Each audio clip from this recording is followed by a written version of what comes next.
That's more reason to...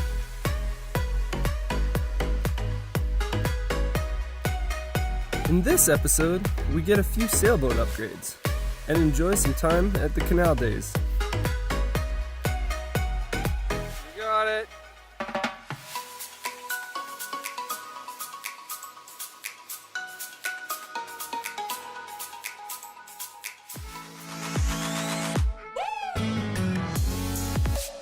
Hello!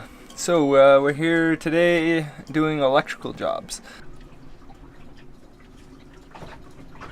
So today I'm becoming an electrician. I'm learning about grounding wire, isolators and all that kind of stuff. So on a boat you have to do everything because, well, right now we're at the marina, so we could hire people, pay them tons of money, get them to check out the boat, fix everything. But as soon as you leave this area, then what happens if something breaks? You kinda gotta know how to fix it yourself. So we're checking everything and I'm learning a bunch from Cory. It's awesome.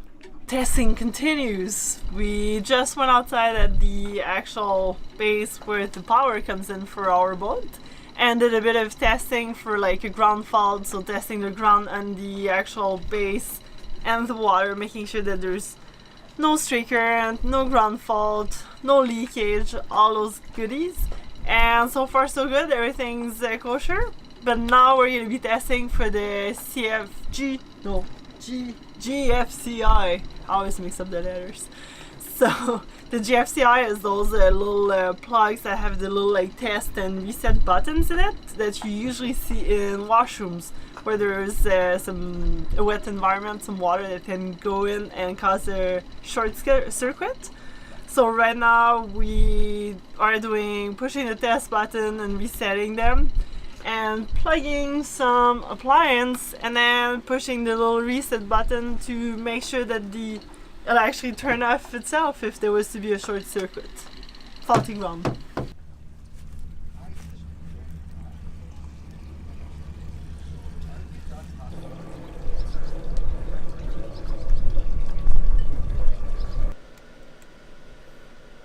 Pre-tinning these wires, putting a bit of solder on the ends of them so that I can try to connect some of that blue wire, the Cat 5, to this USB. And then we're gonna run it all the way up the mast and see if we can get internet from the marina here. So we got our makeshift mast mounted internet thing, little D-Link, extended on some Cat 5 wire, and we're gonna see if this works. It's gonna be interesting. Reason to get out. You just get away for that's it. A weekend every once in a while, right? And you're like, oh, the tears in the park leaves down there. We did one camping trip. Our internet works with our makeshift blue cable here all the way up the mast. The only thing is it's really slow. The little old D-Link USB, it's pretty old and it doesn't necessarily give you the best speeds.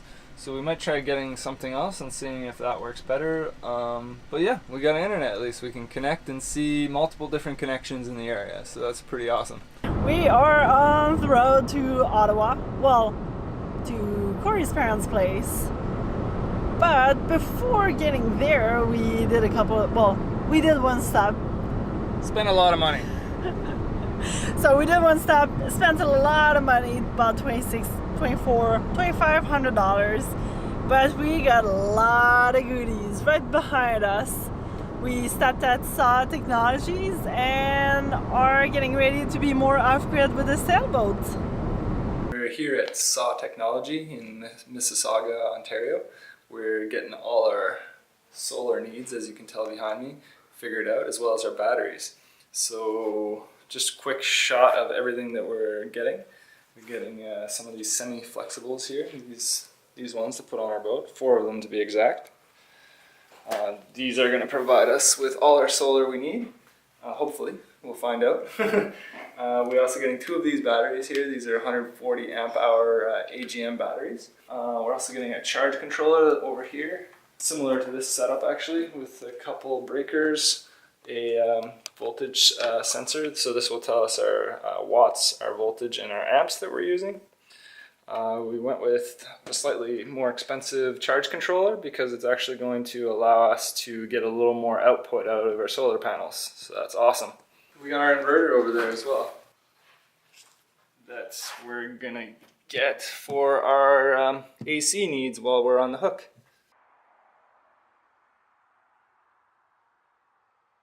So why are we going all the way to Cory's parents' place, which is a good 7-hour drive, is because we're getting another goodie. So right now we have a dinghy with a 2 horsepower Evinrude outboard. Kind of works, but isn't the most reliable thing. It's a pretty small one. But Cory's dad found a 2003 3.3 horsepower Mercury 2-stroke engine, which apparently only has like not even 5 hours. Never really seen water, I think. So it's almost brand new. So we're going there to pick it up. And we're doing just multiple things at the same time. Seeing the family, shopping, and gonna have some fun. And picking up some beers because it's way cheaper in Quebec. Ooh, and I'm super excited because I'm tired of taking apart our Evinrude to try to get it running every time and spraying quick start into the spark plug. I've had just about enough of that, so it'll be nice to just pull a cord and be able to go with our dinghy somewhere rather than just rowing everywhere, because that takes a lot more time. We picked up my niece Nikita at the Ottawa train station.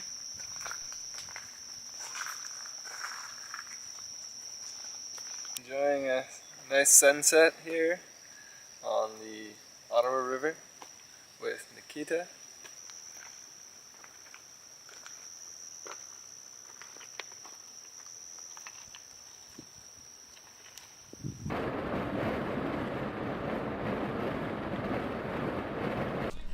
We're back to the boat! Finally! We left on Monday to go to Pontiac, just across from Ottawa, to go at Cory's parents, like we were saying. And it was a little weird leaving the boat at first, because it's the first time we leave the boat by itself in the water for a few days. But we just got back and the fridge's still running, the boat's still floating, and everything's just perfect, just like we left it, really. So that was a pretty good trip. I mean, the drive back was hell. Took us way too long because of traffic through Toronto, and then an accident on the road on the highway, so that was a long drive. But we're back with Nikita, my little niece. No. Hi.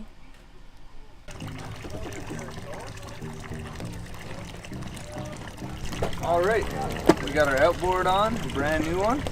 Thanks to my parents for picking it up for us. Just gotta get it all ready. Open up the gas here. Let's see if it's gonna start for a shot. There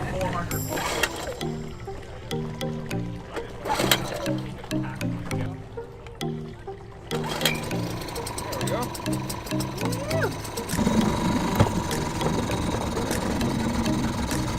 Get us going. After all those days away from Lake Erie, we finally headed out for a sail. It was my niece's first time sailing and driving the boat.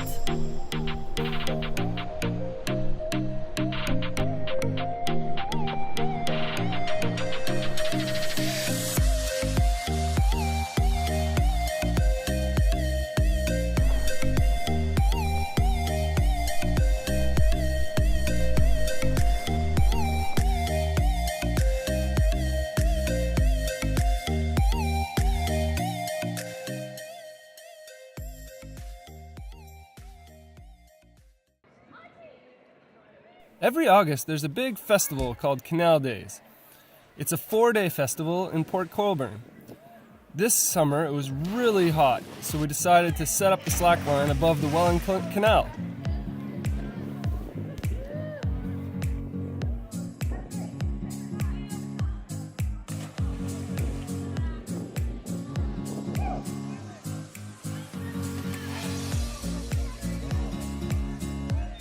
You got it.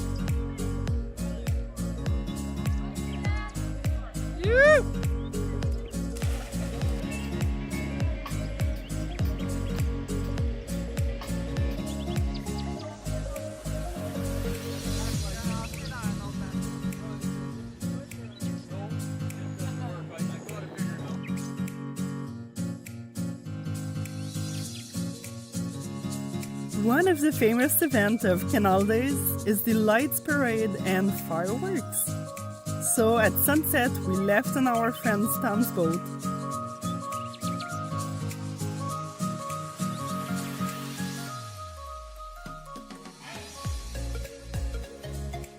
The Empire Sandy, a tall ship, came in all lit up. It was beautiful.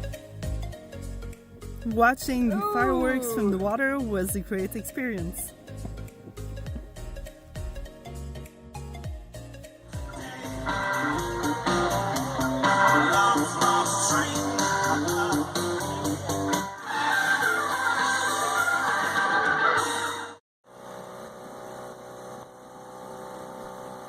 We took the dinghy back to the festival the next day. It was a good 15 or 20 minute ride all the way back. Luckily we had our chauffeur, Nikita, who had just done her boating course right before joining us.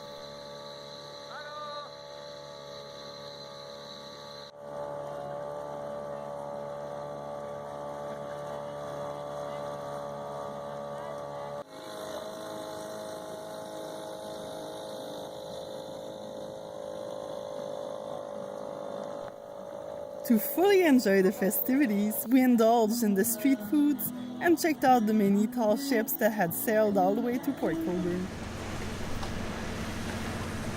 So here we are at the canal on Canal Days. Some cool ships here. We got some big old school wooden schooners and all sorts of different ships. So we haven't really explored much yet.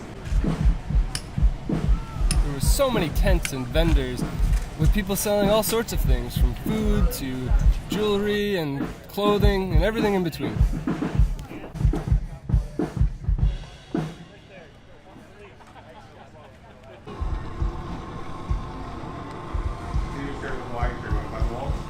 The Empire Sandy tall ship offered daily cruises in Lake Erie for anyone who wanted to pay.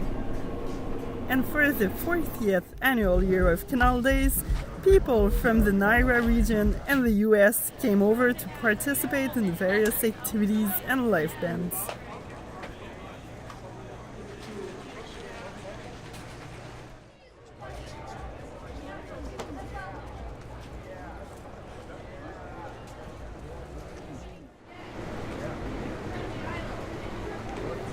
Every August, this little town fills right up. Being right next to the Welland Canal, which is part of the St. Lawrence Seaway, many big ships go by on a daily basis.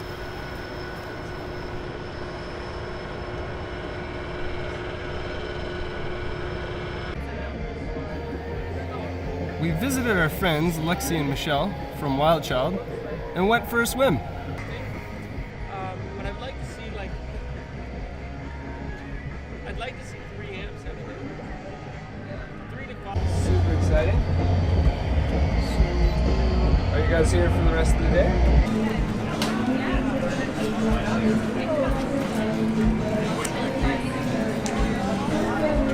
Blue. Okay. I'm blue, da ba dee da ba da.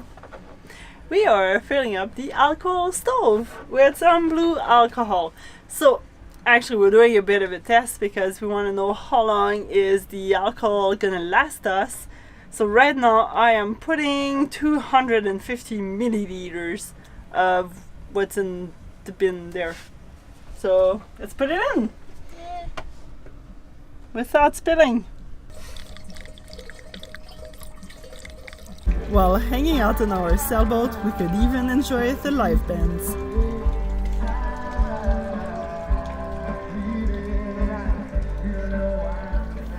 Ah! Join us in next week's episode as we sail right next to some tall ships and enjoy the boating life.